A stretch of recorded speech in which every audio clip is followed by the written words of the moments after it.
జ్యోతి గారు నమస్కారం అండి, చెప్పండి. నమస్కారం అండి, ఎట్లా ఉన్నారు? ఫైన్ అండి, బాగున్నాం. విషయం ఏంటంటే మొత్తానికి లాస్ట్ టైం చాలా చక్కగా చెప్పారండి. శ్రోతల నుంచి మంచి ఫీడ్బ్యాక్ వచ్చిందండి. ఏంటంటే ఇంత బ్రహ్మాండంగా చెప్పారు. తల్లి తండ్రులు మన పిల్లల పెళ్లిళ్ళ విషయంలో ఎట్లాంటి ఊహలతో ఉంటారు అన్న విషయాన్ని చాలా బ్రహ్మాండంగా చెప్పారండి. ఈ రోజు నేను గాని వెంకట్ గారు గాని మధ్యలో మీకు అడ్డు రాదలుచుకోలేదు. మీరు మాత్రం ఇప్పుడు ఏం చెప్పాలంటే ఈ అమ్మాయిలు అబ్బాయిలు వాళ్ళు ఏమనుకుంటున్నారు పెళ్లి గురించి, ఎందుకు ఇది లేట్ అవుతుందన్న విషయం ఇప్పుడు మీరు చెప్పాలి. తప్పకుండా తప్పకుండా. హలో, చెప్పండి, మీరే చెప్పాలి. ముందుగా మనము ఒక శ్లోకంతో మొదలు పెడదామండి. హృత్వామం వపుః అపరితృప్తేన మనసా శరీరార్థం శంభో శంఖే హృతమభూత్ యదే తత్వద్రూపం సకలమరుణాభం త్రినయనం కుచాభ్యామానమ్రం కుటిలశశి చూడాలమకుటం. మనకి సామాన్యంగా కనుక మనము చూసినట్లయితే వివాహము అనేసరికి ఇటు అబ్బాయిలు అమ్మాయిలు కూడా ఇది వరకు అయితే పెద్దలు చెప్పగానే, అంటే యుక్త వయసు వచ్చేదాగానే పిల్లలు పెద్దలు చెప్పినట్టుగా వివాహాలు చేసుకునేవారు. పైగా ఏంటి, వాళ్ళకి పెళ్లి చూపులంటూ ఇలా మాట్లాడుకోవడాలు కానీ, ఫోన్ లో ఒకళ్ళనొకళ్ళు అర్థం చేసుకుందాం అన్నది కానీ ఉండేది కదా. ఎందుకు, దాంపత్యం అంటే ముందుగా ఒకళ్ళనొకళ్ళు అర్థం చేసుకుంటూ మనం ముందుకు వెళ్ళటం కాదు. వివాహానంతరమే మనం ఆ బంధాన్ని పదిలపరుచుకోవాలంటే వివాహానంతరం ఒకళ్ళనొకళ్ళం అర్థం చేసుకోవటానికి మనము ఆలోచించాలి. అంతేకాని ముందుగా ఆలోచించుకున్నందువల్ల ఉపయోగం లేదు కదా. ఇప్పుడు ఎంతో మందిని మనం యువతను చూస్తూ ఉంటాం. ముందుగానే ఎంతో మాట్లాడుకున్నా కానీ వారి దాంపత్య జీవితం అంత సాఫీగా సాగుతున్నటువంటి దాఖలాలు మనకి కనిపించట్లేదు. ఇప్పుడు వివాహము అనేసరికి ఏంటి, మనం కూడా పిల్లలకి ఏ వయసుకి జరగాల్సినటువంటి ముచ్చట ఆ వయసుకి జరగాలి అన్నటువంటి విషయాన్ని మనము తెలియచెప్పకపోవడమే. పిల్లల్ని అనుకుని ఏం లాభం లేదు, ఎందుకంటే పెద్దలుగా మనం చెప్పకపోవటమే. ఇప్పుడు అబ్బాయి ఉన్నాడు అనుకోండి, అబ్బాయికి ఒక యుక్త వయసు వచ్చిన తర్వాత ఏదో కొంత సంపాదించుకుంటున్నాడు, వివాహం చేసేయాలన్నటువంటి ప్రయత్నాలు పెద్దలుగా మనం చెప్పాలి. పిల్లలకి తెలియదు కాబట్టి వాళ్ళు ఎన్నో విషయాలు చెప్తారు. అమ్మ ఇప్పుడే పెళ్లి చేసుకోను, లేకపోతే నాన్నగారు ఇప్పుడే పెళ్లి చేసుకోను, నేను కొన్ని సంవత్సరాల తర్వాత ఇది కొనుక్కొని అది కొనుక్కొని వివాహం చేసుకుంటాను అని పిల్లలు అనొచ్చు. కానీ పెద్దలుగా మనం ఏం చెప్పాలి, నువ్వు ఒక్కడివి కష్టపడి సంపాదించే దానికంటే కూడా రేపొద్దున వివాహమై వచ్చిన తర్వాత ఆ అమ్మాయి నువ్వు కలిసి, అమ్మాయి ఉద్యోగం చేస్తుందా లేదా అన్నది పక్కన పెట్టేసాయి, కానీ ఇద్దరూ కలిసి ఆనందమయమైనటువంటి జీవితం గడపడానికి మీరు అన్ని సమకూర్చుకోవటంలో ఆనందం వేరు. ఒక వయసు వచ్చిన తర్వాత అప్పుడు భార్యాభర్తలు ఇద్దరు కూడా కూర్చొని మనవాళ్లతో మనవరాలతో చెప్పుకోవచ్చు, నేను మీ తాతగారు ఎంత కష్టపడ్డాము ఈ ఇల్లు కట్టుకోవడానికి అంటూ చెప్పుకుంటూ ఉంటే ఆ మధుర స్మృతులు ఎంత ఆనందంగా ఉంటాయి. అంతేకాని అన్ని అమర్చిన తర్వాత ఆ అమ్మాయి వచ్చినప్పుడు మరి ఇలాంటి మధురమైనటువంటి స్మృతులని మనం వదులుకుంటున్నామా లేదా అంటే ఒక రకంగా మన జీవితంలో నుంచి అలాంటి మధురమైనటువంటి స్మృతులు వెళ్లిపోతున్నాయి. అలాగే అమ్మాయిలు కూడా ఏంటి, అయ్యో నేను ఇంకా చక్కగా చదువుకుంటున్నారు, అది చూసి మనం చాలా గర్వించాలి. ఇది వరకటి కాలంలో వంటింటికే పరిమితమైనటువంటి స్త్రీలు ఇప్పుడు ఎన్నో రంగాలలో వాళ్ళు చాలా ముందంజలో ఉన్నారు. కాబట్టి ఇలా ముందంజలో ఉన్నటువంటి విషయాన్ని చూసి మనం చాలా గర్వించాలి కూడా, చాలా గర్వించాలి. వాళ్ళకి తగ్గట్టుగా మనం చేదోడుగా ఉండాలి. కానీ ఇంత ముందుకు వెళ్తూ కూడా అమ్మాయిలు కూడా ఎక్కడ తప్పు చేస్తున్నారు, నేను ఉద్యోగం చేయాలి, ఇంకేదో సాధించాలి అంటూ తల్లిదండ్రులకి ఒక రకంగా వాళ్ళు ఏం చేస్తున్నారు అంటే, ఇప్పుడే మేము వివాహం చేసుకోము, ఇంకో 2 సంవత్సరాలు మేము మా జీవితాన్ని, అంటే ఒక పదాన్ని వాళ్ళు అక్కడ వాడుతూ ఉన్నారు. ఆడపిల్లలు ముఖ్యంగా వాడేదేంటి, మేము ఎంజాయ్ చేయాలి, మేము మా కాళ్ళ మీద మేము నిలబడాలి అన్నటువంటి విషయాన్ని వాడుతూ ఉంటారు. ఇప్పుడు మనకు ఎవరి కాళ్ళ మీద వాళ్ళు నిలబడ్డన్నా తప్పులేదు, కానీ ఎంజాయ్ అన్నటువంటి మాటకి అసలు అంత ఉందండి. అబ్బాయిలైనా కానివ్వండి అమ్మాయిలైనా కానివ్వండి, వివాహం కాకుండా ఒక బ్యాచులర్ గా వాళ్ళు ఆ జీవితాన్ని ఆనందించే దానికంటే కూడా వివాహానంతరం వారి యొక్క వైవాహిక జీవితంలో వారు ఇంకా ఎంతో ఆనందంగా ఉండవచ్చు, నిజానికి వివాహానికి ముందు అబ్బాయిలకి అమ్మాయిలకి చాలా కోరికలు ఉండొచ్చు. ఒక అబ్బాయి అన్నాడు అనుకోండి, ఒక అమ్మాయి ఐశ్వర్యరాయ్ లాగా ఉండాలనో, సమంత లాగా ఉండాలనో, తమన్నా లాగా ఉండాలనో కోరుకోవడంలో తప్పులేదు. ఆ వయస్సుకి అది సహజం కూడా. అలాగే అమ్మాయి కూడా ఏ హృతిక్ రోషన్ లాంటి వాడో కావాలనుకోవడంలో కూడా తప్పులేదు. కానీ వాస్తవ జీవితానికి వచ్చేసరికి ఏంటి, వివాహము అంటే ఎవరు కోరుకున్నటువంటి వ్యక్తులు వారికి దొరకరు. నిజానికి మనం అది గమనించాలి. అది మనకి అంటే నిరూపించాలి అంటే కూడా ఇప్పుడు మనం ఎవరి దగ్గరకో వెళ్ళక్కర్లేదు. మన నాయనమ్మ తాతయ్యని అడగచ్చు, మన అమ్మమ్మ తాతయ్యని అడగచ్చు. నువ్వు కోరుకున్నటువంటి లక్షణాలన్నీ కూడా నీ జీవిత భాగస్వామిలో ఉన్నాయా? ఎవరినో ఎందుకు మన అమ్మని అడిగామనుకోండి, అమ్మ నువ్వు కోరుకున్నటువంటి లక్షణాలన్నీ నాన్నగారిలో ఉన్నాయా అంటే అమ్మ ఏం చెప్తుంది, ఏదోరా పెళ్లి చేసేసుకున్నాము అలా జీవితం సాగిపోతుంది అని నవ్వి కొట్టిపారేస్తుందే కానీ నేను కోరుకున్న లక్షణాలన్నీ ఉన్నాయని తల్లి చెప్పదు, తండ్రి కూడా అంతే. అంటే వివాహము అనేసరికి ఏంటి, మనం జీవితంలో అడ్జస్ట్మెంట్, అండర్స్టాండింగ్ ఈ రెండు ఉంటేనే వివాహాలు కుదురుతాయి. ఎన్నైనా కోరికలు ఉండొచ్చు, ఎన్నైనా కోరికలతో ఉన్నప్పటికీ కూడా కొన్ని లక్షణాలు, మనము కోరుకున్నటువంటి లక్షణాలు కనుక అమ్మాయిలో ఉన్నా అబ్బాయిలో ఉన్నా ఇద్దరూ కూడా సర్దుకుపోవాలంటే కాంప్రమైజ్ అయిపోవాలి. అయ్యో మా నాన్నగారు నాకు వివాహం చేయాలనుకుంటున్నారు, నాకు కన్యాదానం చేసి ఆయన కన్యాదానం చేసేటప్పుడు ఎంతో ఆనందాన్ని పొందాలనుకుంటున్నారు, కాబట్టి అన్ని రకాలుగా నాకు ఈ అబ్బాయి సరిపోతాడు, కాబట్టి నేను ఈ వివాహానికి ఒప్పుకోవచ్చు అని అమ్మాయి అనుకోవాలి. ఇటు అబ్బాయి కూడా ఏమనుకోవాలి, అమ్మో మా నాన్నగారు నాకు స్నాతకం చేస్తారు అంటే స్నాతకం చేసేటటువంటి అధికారం ఉన్నటువంటి వాళ్ళకి స్నాతకం, తర్వాత మామూలుగా స్నాతకం చేసేటటువంటి అధికారం లేని వాళ్ళకి మామూలుగా ఏ కార్యక్రమం అయితే చేస్తారో అలాంటి కార్యక్రమాలు చేసి మా నాన్నగారు ఆనందించాలనుకుంటున్నారు, నన్ను పెళ్లి కొడుకుని చేయాలనుకుంటున్నారు, మా ఇంటికి కనుక కోడలొస్తే చూసి ఆనందించాలనుకుంటున్నారు, నన్ను ఒక ఇంటి వాడిని చేయాలనుకుంటున్నారు, వంశాంకురాన్ని చూడాలనుకుంటున్నారు అని అబ్బాయిలు కూడా ఏమనుకోవాలి, చక్కగా వివాహానికి ఒక వయస్సు రాగానే అబ్బాయిలు కూడా సుముఖత చూపించాలి. ఎందుకంటే జీవితం అంటే ఏంటి, మనము సర్దుకుపోవడం. ఎందుకంటే వైవాహిక జీవితం వచ్చేసరికి మనం కోరుకున్నటువంటి లక్షణాలు అన్ని కూడా ఎదుటి వ్యక్తిలో ఉండాలి అనుకుంటే ఆ వచ్చేటటువంటి వాళ్ళు పైనుంచి కిందికి దిగి రావాల్సింది. ఎందుకంటే మన కోరికలకి అంతు ఉండదు, కాబట్టి అలా దిగి వచ్చేటటువంటి అవకాశం లేదు. కాబట్టి ఉన్న జీవితంలోనే మనం ఏం చేయాలి, మన జీవితంలో చక్కటి జీవిత భాగస్వామి, వీళ్ళ కుటుంబం బాగుంది అని మనం సర్దుకుపోవడానికి, మనం ఆ వివాహాన్ని అంగీకరించడానికి యువత ప్రయత్నించాలి.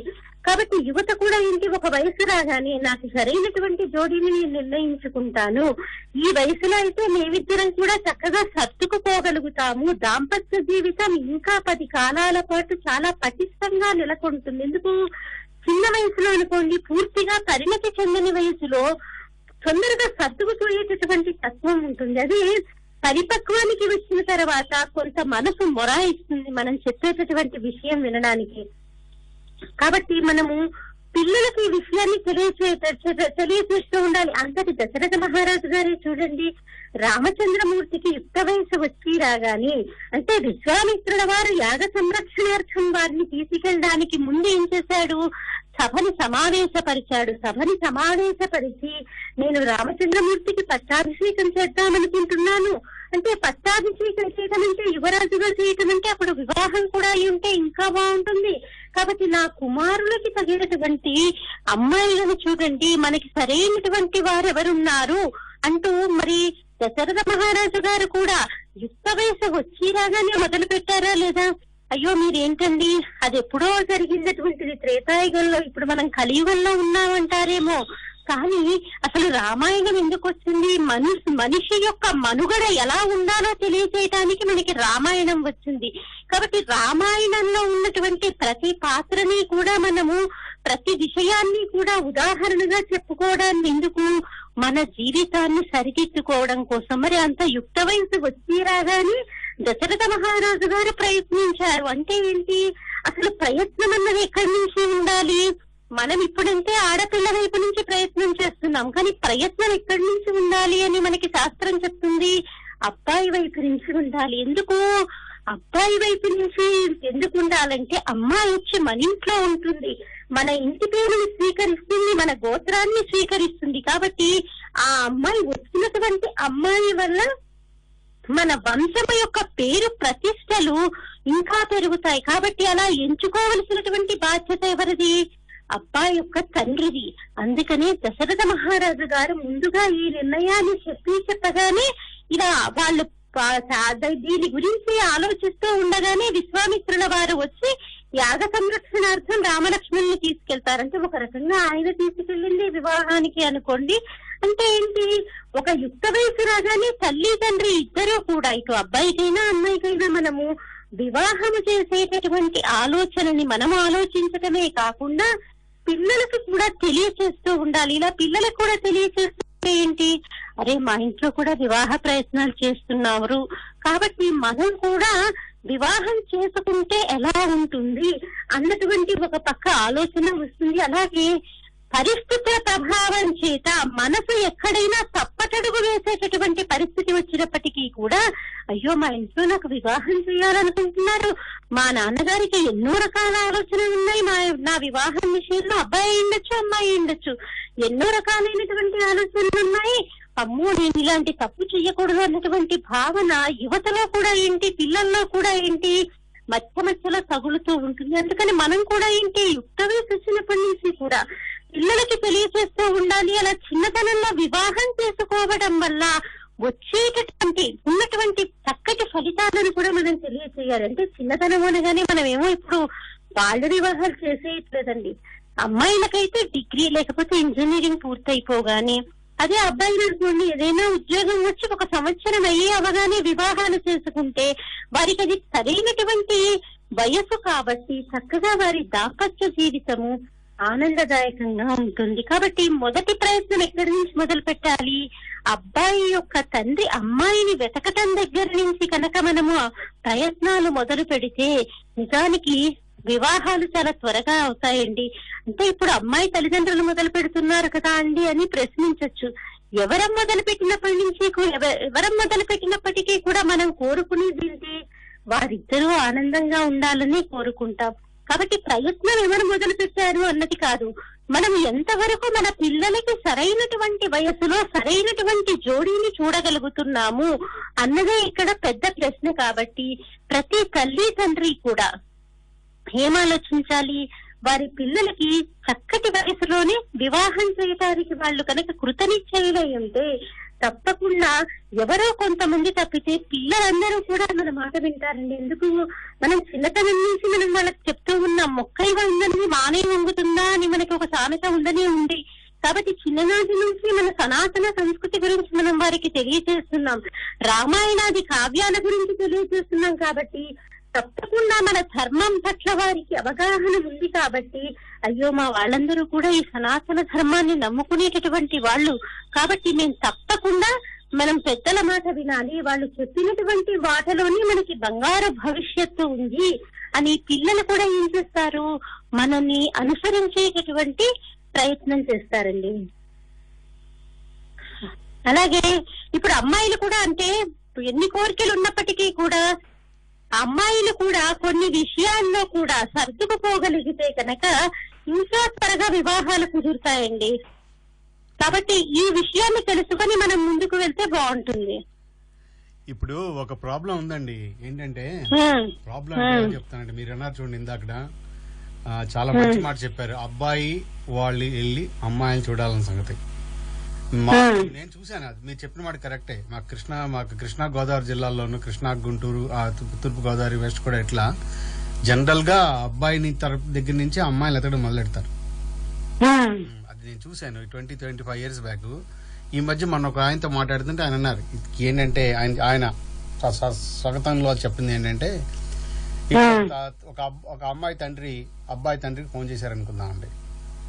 మూమెంట్ ఈ అమ్మాయి తండ్రి పొరపాటున అబ్బాయి తండ్రికి ఫోన్ చేస్తే అబ్బాయి తండ్రి ఎలా మాట్లాడతారంటే, ఒక క్షణం అయిపోయింది, రెండో క్షణం అయిపోయిన తర్వాత కొంతమంది అండి చెట్టు కూర్చుంటారంటారు చూసారా, మీరు ఇట్లాంటి వాళ్ళని చూసారా, చెట్టు కూర్చుని ఏంటట, ఏం చదివిందట, ఏం చేస్తుందట, అయితే ఏంటి ఇప్పుడు ఒక ప్రాబ్లం ఏంటంటే తెలుగు వాళ్ళకు ఉన్నటువంటి దౌర్భాగ్యం ఏంటంటే సినిమా సంస్కృతి అలవాటు అయిపోయింది ఎక్కడికైనా సరే కూడా.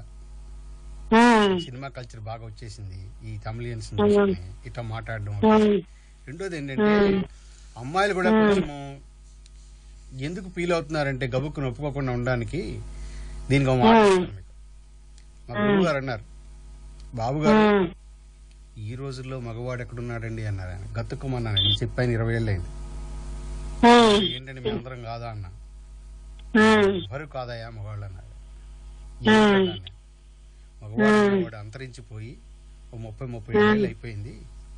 35 ఏళ్ల క్రితం రోజున అమ్మాయి ఎంత చదువుకున్నా సరే, చక్కని అందగత్త అయినా సరే కూడా ఆ అమ్మాయికి నేనున్నాను, నేను నిన్ను చూసుకుంటాను, నేను నిన్ను పోషిస్తాను, చంద్రహారం కావాలని చంద్రహారం నేను చేయిస్తాను, నీకు రాణిలాగా పెంచుతాను, నేను ఇంట్లో నువ్వే రాణివి అని చూసుకుందాం అనేటువంటి తపన ఉన్నవాడు, అలా భార్యను చూసుకోవాలన్నటువంటి కోరిక ఉన్నవాడు, అటువంటి గుణం ఉన్నవాడు, అటువంటి ఆరాటం ఉన్నటువంటి వాడు మగవాడు ఉండేది. కాలం కూడా ఆ టైంలో అట్లా ఉండేది. చక్కగా ఇంట్లో ఇవిడేంటి భార్య మగుడు తెచ్చిన దానికి ఈ ఇంట్లో మొత్తానికి పొదుపు చేసో ఇంకోటి చేసో ఇంకోటి పిల్లల్ని చదివించుకుని మొత్తానికి గృహిణిగా చాలా హ్యాపీగా ఉండే లైఫ్ ఆ రోజుల్లో. ఎప్పుడైతే మగవాడు భార్య సంపాదన మీద ఆధారపడ్డం నేను తప్పు మాట్లాడతాను నేను. ఎప్పుడైతే భార్య భర్తలు ఇద్దరు కూడా కలిసి సంపాదించుకుందాం అన్నటువంటి కోరిక ఎప్పుడైతే కలిగిందో అప్పుడు ఇద్దరు సమానం అయ్యారండి. కానీ కాలం ప్రకారం ఏమైంది, అవ్వట్లేదు. అది ప్రాబ్లం అండి, మేజర్ ప్రాబ్లం. నాకు నేను చూస్తున్న దాంట్లో ఏంటంటే ఇప్పుడు ఈ రోజుల్లో ప్రాబ్లం అది. వీడు కొండెక్కుతాడు, ఈ పిల్ల ఏమంటది అంటే నేను నీకన్నా నేనేం తక్కువరా అంటది. నేను ఒక ఇండియా ఏంటి మాకు మ్యాచ్లు జరుగుతాయండి. 1999లో నేను మ్యాచ్కి వెళ్ళానండి. మ్యాచ్కి వెళ్తే నా ముందు వరుసలో పిల్లలు కూర్చున్నారు, కొత్తగా పెళ్లి అయిందనమాట. అప్పుడే మ్యాచ్ వచ్చారు, నేను అంత వెనకాల కూర్చున్నారు. ఏం జరగవేంటి, జరగవా ఇట్లా అంది ఆవిడ. బ్రదర్ ఏమో లేకపోతే సిస్టర్ ఏమో, బ్రదర్ సిస్టర్స్ ఏమో అందుకే కసురుతుంది పిల్ల అనుకున్నాను నేను. చిన్నపిల్లలు 25 ఏళ్ళు ఉంటాయేమో, 26 ఏళ్ళు ఉంటాయేమండి ఇద్దరికి. ఎత్తుకున్న తర్వాత వాళ్ళ ఫ్రెండ్ కూర్చుంది. 15 నిమిషాలు అర్థమైందండి, ఎందుకంటే 6 గంటలు కదా ఆట, క్రికెట్ ఆట. ఈ అబ్బాయి భర్తను ఆవిడ భార్య అన్న విషయం నేను ఆవిడ పక్కన నుంచి ఇదేమిటి ఒరి అంటుంది అన్నాను నేను. అంటే తప్పేంటట అని మీరు, ఎందుకంటే మనకు చిరాకు ఏమండి అనకపోతే నాకు ఏంటో రకంగా ఉంటది. అంటే బాబు గారు మీరు చెప్పే సమానత్వం ఒరే ఒసేలో వచ్చిందంటారా? అట్లా చెప్పేది ఏంటంటే ఈ రోజుల్లో పబ్లిక్ గా ఒరే అని చెప్పేసి అనుకున్నా సరే కూడా కుర్రవాడు సర్దుకుపోయాడు. ఆ అమ్మాయికి ఒరే అని చెప్పేసి అనేటువంటి స్వతంత్రం ఉందంటే మొగుడి మీద ఎంత వల్లమాలిన అపేక్ష ఉండాలి. కాదు బాబు గారు, ఒక మాట చెప్పనా, 4 గోడల మధ్య వాళ్ళిద్దరూ ఎవరిని ఏ రకంగా పిలుచుకున్నప్పటికీ కూడా బయటికి వచ్చినప్పుడు భర్తని గౌరవించాలని, లేకపోతే అంటే భర్తను పేరు పెట్టి పిలిస్తే ఆయనకి ఆయుష్ క్షీణమని మనకి శాస్త్రం చెప్తుంది. ఇప్పుడు అది అందరూ నమ్మకం ఉంచుకున్న వాళ్ళు బహు కొద్ది మంది అండి, మీరు నేను తప్పించనుకోండి. మనం అది కాదు కదా, అలా కాదు, మనం పిల్లలకు చెప్పాలండి. ఇప్పుడు పిల్లలని తప్పులేదండి, ఎందుకంటే నేను ఎన్నోసార్లు చెప్తాను, యువత చక్కగా మాట వింటున్నారు. మనం ఎక్కడ తప్పు చేస్తున్నాము అంటే మనం చేస్తున్నటువంటి తప్పు ఎక్కడ అంటే పిల్లలకు మనం తెలియచేయట్లేదు. సినిమాల్లో సీరియల్లో ఇప్పుడు వచ్చే టీవీ సీరియల్స్ కానీ సినిమాల్లో చూడండి, భర్తని కూడా పేరు పెట్టి పిలిస్తే వాళ్ళు అదే సంస్కృతి అనుకుంటున్నారు. పైగా ఇప్పుడు రాంగాన్ ఇవన్నీ చూసి, పోకడలు చూసి తల్లి కూడా అప్పుడప్పుడు భర్తని పేరు పెట్టి పిలవటం, ఇవన్నీ చూసేసరికి ఓహో ఇదే మన సంస్కృతము అని పిల్లలు అనుకుంటున్నారు. కానీ భర్తని గౌరవించడంలో ఉన్నటువంటి ఆనందం తెలుసుకుంటే పిల్లలు ఎప్పటికీ తప్పు చేయరండి. ఎందుకంటే ఒరే అరే అనుకోవటంలో ఏదో వాళ్ళు సాంసారిక జీవితంలో 4 గోడల మధ్య ఉన్నించుకున్నా పర్లేదు, బట్ ఇంకా బయటికి వచ్చినప్పుడు వాళ్ళు కనుక ఇలా గౌరవించుకోవటంలో ఉన్నటువంటి ఇద్దరికి గౌరవం కలుగుతుంది. అలాగే ఆడపిల్లల సంపాదన గురించి మనము ఆడపిల్ల సంపాదన గురించి చెప్పుకున్నాం. నిజానికి మనం చాలా మటుకు అంటే మొన్నటి వరకు కూడా ఆడపిల్ల తన కాళ్ళ మీద తాను నిలబడలేనప్పుడు ఎన్నో రకాలైనటువంటి కారణాలని వాళ్ళు ఇబ్బంది పడ్డారని మనం గమనించాం. ఒక రకంగా స్త్రీలు ఇంత ముందన్నందుకు మనం ఆనందించాలి. కాకపోతే ఇక్కడ సమస్య ఎక్కడ వస్తుందంటే ఆడపిల్ల సంపాదిస్తుంది అన్నటువంటి విషయాన్ని గమనించినటువంటి తల్లిదండ్రులు అసలు స్త్రీలో ఉండేటటువంటి సున్నితత్వాన్ని మనం తీసేస్తున్నాం పుట్టినప్పటి నుంచి కూడా. ఆడపిల్లకి ఏవేవైతే సున్నితమైనటువంటి లక్షణాలుగా చెప్తూ ఉంటామో అలాంటి సున్నితత్వాన్ని మనం తీసేస్తున్నాం. ఒక వస్త్రధారణ విషయంలో ఉండొచ్చు, ఒక కట్టుకొట్టు విషయంలో ఉండొచ్చు, ఒక మాట తీరులో ఉండొచ్చు. ఇలాంటి విషయంలో ప్రతి వాటిల్లో ఏంటి మనమే పిల్లలకు తెలియచెప్పట్లే. ఒక ఆడపిల్ల ఇలా ఉండాలమ్మా అని చెప్తే ఏంటి మనకి భయం, అమ్మో ఎక్కడైనా అది సంపాదిస్తోంది రేపు ఇప్పుడు నన్ను మరణించాలి. కానీ కొంతమంది తల్లిదండ్రులు పిల్లల సంపాదనకి లోబడి కూడా అంటే దానికి అలవాటు పడి కూడా పిల్లలకి వివాహాలు చేయటానికి ముందుకు రానటువంటి వాళ్ళని మేము ఎంతో మందిని గమనిస్తూ ఉంటాం. మరి అలాంటప్పుడు మనం పిల్లలకి చెప్పాలి, అమ్మ నువ్వు ఎంత సంపాదించినా నీకెప్పుడు గౌరవం నీ భర్త పక్కన నీ పేరున్నప్పుడే గౌరవం, అంతేకాని నీకై నీకు ఒక్కదానికి ఎప్పుడు కూడా గౌరవం లేదు అన్నటువంటి విషయము మనము. ఇక్కడ ఏంటి ఈయన అడ్డొస్తున్నాడు ఏంది ఈయన తెలుసు అని మీరు అనుకోవద్దు. ఎందుకంటే మాట చెప్తాను, ఎందుకంటే మనకి ఈ డిస్కషన్ అనేది జరగాలండి. జరిగినప్పుడు ఏంటంటే ఇప్పుడు నాలాంటి వాడు నాకు తెలియని విషయాలు మీ దగ్గర మాట్లాడాను అనుకోండి తెలిసినట్టుగా, మీలాంటి వాళ్ళు కరెక్ట్ చేయొచ్చు, నా తెలియని విషయాన్ని నేను నేర్చుకోవచ్చు. శ్రోతలు కూడా నేను అడిగిన క్వశ్చన్ కి మీరు పెట్టిన సమాధానానికి వాళ్ళకు కూడా కొంచెం జ్ఞానం వస్తుంది అనమాట. చెప్తాను అనమాట. విషయం ఇంకోటి ఏంటంటే ఇప్పుడు ఇందాక మనం అనుకున్నాం సున్నితత్వం అని మీరు అనాదికాలంగా పురాణాల దగ్గర నుంచి కూడా సత్యభామని తీసుకుందాం. మనం చేసేవాళ్ళం వెనకటి రోజులు ఆడపిల్లలకి డాన్స్ నేర్పించేవాళ్ళం, విలు విద్య నేర్పించేవాళ్ళం, ఖడ్గ విద్య నేర్పించేవాళ్ళం. ఎందుకు నేర్పించేవాళ్ళం? మనం భర్త పక్కన నిలబడి సత్యభామ శ్రీకృష్ణుడిని తోటి యుద్ధం చేసింది ఆవిడ. ఎందుకు యుద్ధం చేసింది ఆవిడ? ఈ శ్రీకృష్ణుడు తెలియక కాదు, అవతార పురుషుడు మహానుభావుడు ఆయన శ్రీమన్నారాయణుడు. ఆయన ముందు చేసింది అంటే అర్థం ఏంటి? శ్రీకృష్ణుడు అంతటి వాడే భార్యకి అటువంటి స్థానాన్ని ఇచ్చాడు. ఏమండి, భార్యకి అటువంటి స్థానాన్ని ఇచ్చాడు. మగోడు ఎవడున్నాడండి? మనం సునీత మాట్లాడితే కరెక్ట్, నేను ఒప్పుకుంటాను. మీరు అన్నవన్నీ నేను ఒప్పుకుంటానండి. నేను ఒప్పుకుంటానంటే అవన్నీ కూడా ఒక అమ్మాయికి ఒక రూలు అబ్బాయికి ఒక రూల్ ఉండకూడదండి. అమ్మాయిని సీతాదేవి కింద ఎట్లా ఎక్స్పెక్టేషన్ చేస్తున్నామో అబ్బాయి సీతాదేవి ఇప్పుడు ఉంటది, రాముడు ఉంటే సీత ఉంటదండి. మూర్ఖపు జనం ఏంటంటే ఎవరికి వాళ్ళు పురాణాన్ని వాళ్ళకి అన్వయం చేసుకోవడము, పరిస్థితుల ప్రకారం పురాణాలని తర్వాత ఏమో సినిమాలని అన్నిటి కూడా దాని తగ్గట్టు సమాధానాలు చెప్పడం, ఏంటంటే దండవాదం చేయడం, నోరు జనాలు తెలివితేటలు పెరిగిపోయినాయి బాగాను. అది సాగదీయడం చేస్తున్నారు. యాక్చువల్ విషయం ఏంటంటే రాముడు ఉంటే కనుక సీత గ్యారంటీగా ఉంటదండి. ఈ అబ్బాయి రాముడు కానప్పుడు సీత ఎక్కడి నుంచి? నేను ఒక విషయం చెప్పనండి, పురుషులు రాముడిగా ఉన్నా కానీ స్త్రీలు సీతగా ఉంటున్నటువంటి వారి శాతం తగ్గిపోవడానికి కారణం ఏంటి? మన సంస్కృతి ఏమండి పురుషుడేనండి. ఎందుకంటే మీకు చిన్న మాట చెప్తాను, మీకు చిన్న మాట చెప్తాను నేను. ఎందుకంటే నేను అన్ఫార్చునేట్లీ నేను 5 దేశాల్లో పనిచేశానండి. నేను దగ్గర ఇంగ్లీష్ గానీ తర్వాత రష్యన్ గానీ నావల్స్, తెలుగు నావల్స్ గానీ కొన్ని వేలు చదివానండి నేను. సినిమాలు కూడా చాలా చూసాను నేను. చూసిన తర్వాత సోషియలాజికల్ ప్యాటర్న్ ఆఫ్ సొసైటీలో ఒక మేల్ ని ఫిమేల్ తీసుకుంటే you can trust a female 99% of the times. Should not trust a male more than 1%. అందుకే మన వెనకటి రోజుల్లో కూడా యుక్త వయసు వచ్చినటువంటి ఆడపిల్లలు ఉన్నప్పుడు తండ్రిని కూడా ఏం చెప్పారు? నువ్వు పిల్లల్ని తాగడానికి లేదు అని చెప్పారు. ఎందుకు చెప్పారు? మన పురాణాల్లోనూ మన సంస్కృతంలో మనం ఎందుకు చెప్పాడు? మనకి ఈ దౌర్భాగ్య దుర్బుద్ధి ఈ మగవాడిలో ఉంటది కాబట్టి, ఈ మగవాడి మనం నమ్మలేం కాబట్టి, ఈ మగవాడి బుద్ధి ఎట్లా పెడుదారి పడదో మనకు తెలియదు కాబట్టి, వీడికి 70 ఏళ్ళు వచ్చినా సరే ఆడది కావాలి, 16 ఏళ్ళ నుంచి 70 ఏళ్ళ వరకు ఆడది కావాలి వీడికి. వీడి దౌర్భాగ్య బుద్ధి ఉంది కాబట్టి జాగ్రత్తగా ఉండరా అని చెప్పేసి కొన్ని రూల్స్ రెగ్యులేషన్స్ పెట్టారు వెనకటి రోజుల్లో మన వాళ్ళు. నేనన్నా ఏంటంటే ఈ అమ్మాయి మారడానికి కారణం ఎవరు? అమ్మాయి తండ్రి. ఎవడారు? మగవాడు. ఈ అమ్మాయిలు అలా మారడానికి కారణం స్కూల్లో ఎవరు? చుట్టుపక్కల అబ్బాయిలు. వాళ్ళెవరు? వాళ్ళు. ఆ తర్వాత టీచర్, వాళ్ళు మగవాళ్లే. ఉద్యోగం కలిగిన కొలీగ్స్ ఎవరు? వాళ్ళు మగవాళ్లే. రేపు పెళ్లి చూపులకు వచ్చినప్పుడు ఎవరు? ఆ వచ్చే కుర్రాడు వాడు మగవాడే. తర్వాత మామగారు వాడు మగవాడే. స్త్రీని మార్చడానికి కారణం మగవాడేనండి. నా ఉద్దేశం ఇదండి, నేను చెప్తాను మీకు.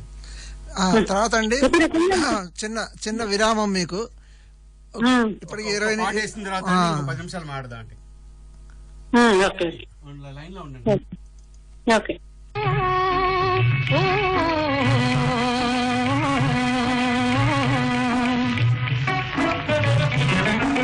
కోటి బావకు పెళ్ళంట, కోవెల తోట విడిదంట, కోవెల తోట విడిదంట. కోటి బావకు పెళ్ళంట, కోవెల తోట విడిదంట, కోవెల తోట విడిదంట.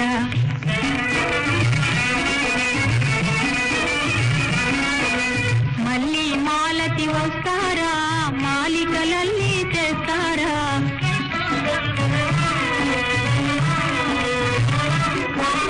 బంతి జాజి చేమంతి బంతులు కట్టి తెస్తారా, బంతులు కట్టి తెస్తారా.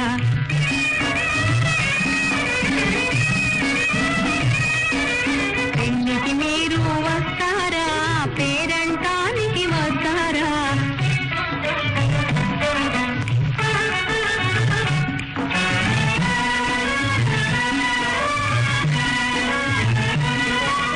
పందిరి వేస్తాము, ముందర ముగ్గులు పెడతాము.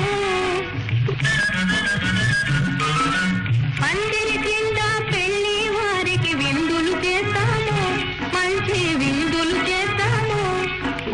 బాకా బాజా డోలు సన్నాయి.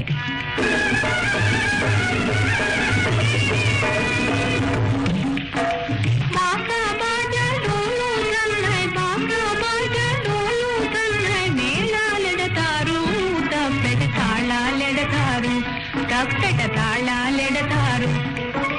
కోటి బావకు పెళ్ళంట, కోవెల తోట విడిదంట, కోవెల తోట విడిదంట.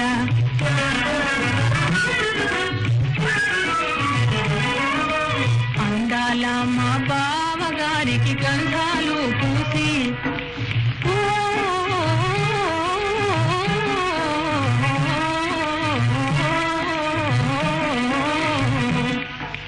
గారాల మా బావ మెడలో హారాలు వేసి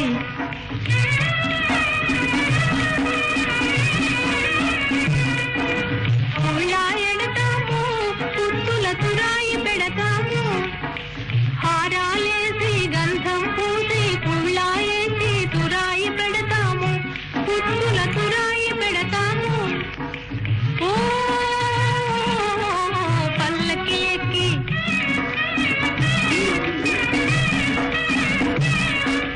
పల్లకి ఎక్కి కోతి బావ పళ్ళకి లేస్తాడు, బావ పళ్ళకి లేస్తాడు.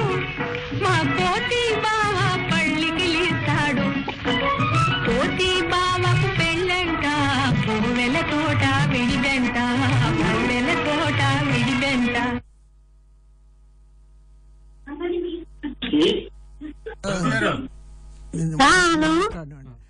ఒక క్షణం అండి. మనం మనలో మనం విచక్షణ చేసుకోవడం ఒక point of view, me point of view మీరు చెప్తూ ఉంటారు, అలాగే బాబు గారిది వారు చెప్పారు, అలాగే శ్రోతలు కూడా వేరే ఉండొచ్చిన పాయింట్ ఆఫ్ వ్యూస్. తర్వాత రెండవది ఇంపార్టెంట్ పాయింట్ ఏమిటి ఆలోచించాలంటే, మన బ్రాడ్కాస్టింగ్ అవుతున్నది మోస్ట్లీ ప్రవాసాంధ్రులకండి. ప్రవాసాంధ్రులు అంటే ముఖ్యంగా ఇండియాలో లేకుండా ఇక్కడ ఉన్న వాళ్ళు అనమాట.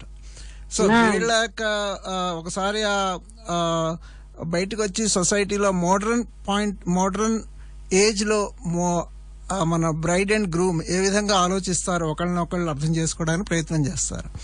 అందుకని వాళ్ళ పాయింట్ ఆఫ్ వ్యూ మనం గనక ఎక్కువ ఎంఫసైజ్ చేసినట్లయితే ఏమవుతుందంటే ఇక్కడ ఉన్న వాళ్ళందరికీ కూడా అనేది మోర్ అపీలింగ్ గా ఉంటుంది అనమాట అండి. అందుకని మనం ఏం ఆలోచిద్దాం అంటే, మన పర్సనల్ వ్యూస్ కన్నా మీరు సైకాలజీ కూడా చేశారు కాబట్టి నాకు చాలా సంతోషంగా ఉందండి. ఎందుకంటే సైకాలజిస్ట్ గా మీరు ఆలోచించవలసింది ఏంటంటే, మన దృక్పథం ఒకటైనప్పుడు కూడాను మన మనసులో ఉంచుకోవచ్చు, అదేం కాదంటలేదు. అవతల వాళ్ళ దృక్పథంలో మనం ఏ విధంగా ఆలోచించాలి అనేది మీరు ప్రయత్నం చేయవచ్చు. మీకు చాలా తేలిక. ఎందుకంటే మీరు ట్రైనింగ్ తీసుకున్నారు, మీరు చదువుకున్నారు సైకాలజీలో. అవతల వాళ్ళ యొక్క బిహేవియర్ ఏ విధంగా వాళ్ళ యొక్క యాటిట్యూడ్స్ మీద డిపెండ్ అయి ఉంటుంది అనేది మీరు ఊహించుకోవచ్చు. ముఖ్యంగా ప్రవాసాంధ్రుల్లో ఇక్కడికి వచ్చిన ఆడపిల్లలు కానివ్వండి, మగపిల్లలు కానివ్వండి, ఇక్కడ పుట్టిన వాళ్ళు కానివ్వండి, మన ఇండియాలో పుట్టి ఇక్కడ పైకి వచ్చి ఇక్కడ ఉద్యోగాలు చేసుకునే యువకులు ఉంటారు చూసారా, వాళ్ళ యొక్క దృక్పథంలో పెళ్ళంటే ఏమిటి అని వాళ్ళు ఆలోచిస్తున్నారు. మీరు నేను ఆలోచించింది బానే ఉంది, రాముడు సీత కథలు వచ్చినాయి, మనకి ఆదర్శాలు ఉంటాయి. కానీ వాళ్ళ పాయింట్ ఆఫ్ వ్యూలో వాళ్ళు ఇక్కడ ఏ సొసైటీ ఏ ఎన్వైరన్మెంట్ లో పెరిగినప్పుడు వాళ్ళు ఫ్యూచర్ ఏమిటి ఆలోచిస్తారు, వాళ్ళ నుంచి వాళ్ళకి మనం ఎటువంటి సలహా ఇవ్వచ్చును అనేది మీరు యాజ్ ఎ సైకాలజిస్ట్ మీరు ఆలోచించండి. పురాణాలు, శాస్త్రాలు, క్రతువులు ఇవన్నీ కూడా ఒక యాంగిల్, అది బాగుంది. ఇప్పుడు మోడర్న్ పాయింట్ ఆఫ్ వ్యూ ఆలోచించినట్లయితే ఏ విధంగా మనం వాళ్ళకి నచ్చేటట్టు మనం చెప్పగలం అనేది, ఇది ఈ మైండ్ సెట్ తోటి మీరు ఆలోచించి యాజ్ ఎ సైకాలజిస్ట్ వర్క్ చేసి మీరు సలహాలు ఇచ్చినట్లయితే ఎంతో బాగుంటుందేమోనండి. అది నా శ్రోతల పాయింట్ ఆఫ్ వ్యూ నేను చెప్తున్నాను అనమాట. నెక్స్ట్ వీక్ అండి మనం ఈ కాల పిల్లల దృక్పథం మీద మాట్లాడదామండి మనం ఈసారి. ఎందుకంటే మీరు చాలా బాగా మాట్లాడుతున్నారు, your view point as well. ఎందుకంటే మీ భావాలు నా భావాలు కలుస్తాయి, కానీ అన్ఫార్చునేట్లీ మీ భావాలు నా భావాలు చాలా మంది కలవు. అది ఎందుకంటే మనం కొంచెం పురాతనం అంటలేదు, మనం కొంచెం సాంప్రదాయం ట్రెడిషనల్ గా ఉన్న వాళ్ళం, మన పద్ధతులు వేరు. ఇప్పుడు ఇంత మాట్లాడడం చూడండి, ఇలా ఉంటారని సంగతి, ఈ విషయం నా సొంత కవిత్వం ఏం కాదండి, ఇట్లా నాకు చాలా మంది నాతో చెప్పబట్టి తర్వాత బాబు గారు నేను జ్యోతి గారు సారీ ఒకసారి నా వచ్చింది మళ్ళీ నేను మర్చిపోతాను. విషయం ఏంటంటే మోడ్రన్ అనే దానికి ఎందుకు నేను ఎగ్జాంపుల్ గా చెప్తున్నానంటే, ఇవాళ న్యూస్ వచ్చిందండి ఇక్కడ మీకు ఇంటర్నేషనల్ న్యూస్, అది హాలీవుడ్ యాక్టర్ ఉన్నాడు చూసారా, బ్రాడ్ పిట్ అని. బ్రాడ్ పిట్ గురించి మీరు చదివారో లేదో, చాలా పెద్ద ఫేమస్ యాక్టర్ అండి. ఆయన భార్య కూడా పెద్ద యాక్ట్రెస్, ఆవిడ కూడా హాలీవుడ్ యాక్ట్రెస్. వాళ్ళిద్దరు పెళ్ళై 10 ఏళ్ళు అయింది, 6 పిల్లలు వాళ్ళకి. వాళ్ళు ఇచ్చినటువంటి న్యూస్ ఏమిటో ఇవాళ తెలిసిన, డైవర్స్ పేపర్స్ ఫైల్ చేశారట. ఎంత స్టన్ అయిపోయాను అనుకుంటే, యాజ్ అ సైకాలజిస్ట్ మీరు ఎలా ఊహిస్తారు పెళ్ళంటే ఏమిటి, ఈ ఎగ్జాంపుల్ ని తీసుకుని చెప్పండి. అది నేను మోడర్న్ దృక్పథంలో యువకులు ఆలోచించేదానికి అది ఒక ఎగ్జాంపుల్ అన్నమాట. అంటే నీ దోవ నువ్వు చూసుకో, నా దోవ నువ్వు చూసుకుంటాను, పిల్లలకైతే ఏమైనా మనకి అభ్యంతరం లేదు, వాళ్ళకి కావాల్సింది డబ్బు బ్యాంకులో వేస్తాను. ఇది ఆలోచన. వాళ్ళకి ఏంటంటే మనము ఒక చక్కటి బంగారు భవిష్యత్తు చూపించాలి. అది మీరు అనుకుంటే చాలదు, అక్కడ వాళ్ళకి కావాల్సిన భవిష్యత్తు అనేది డబ్బుతో కొలుస్తారండి. పిల్లల యొక్క మనస్తత్వానికి అది ఎంత ఇంపాక్ట్ అవుతుంది అనేది వాళ్ళ లీస్ట్ బాదర్డ్. ఏమిటి కావాలి, వాళ్ళ పేర్లో తలా 1 మిలియన్ వేస్తాను నేను, మీరు ఏం చేయగలరు, సరిపోయిందా, అదే ఆలోచిస్తున్నాను. ఇంకా అండి మనకు 3 నిమిషాలు మన ప్రోగ్రామ్ అయిపోద్దండి. మనం వచ్చే వారం కాసేపు మాట్లాడుకుందామండి. ఈ రోజు కొంచెం లేదు, వచ్చే వారం మొదటి నుంచి మాట్లాడుకుందామండి. క్షమించాలి, అంటే మాట్లాడుకుందుకు చాలా విషయాలు ఉన్నాయన్నమాట అండి, ఒక్కొక్కటి మనం తీర్చి మాట్లాడు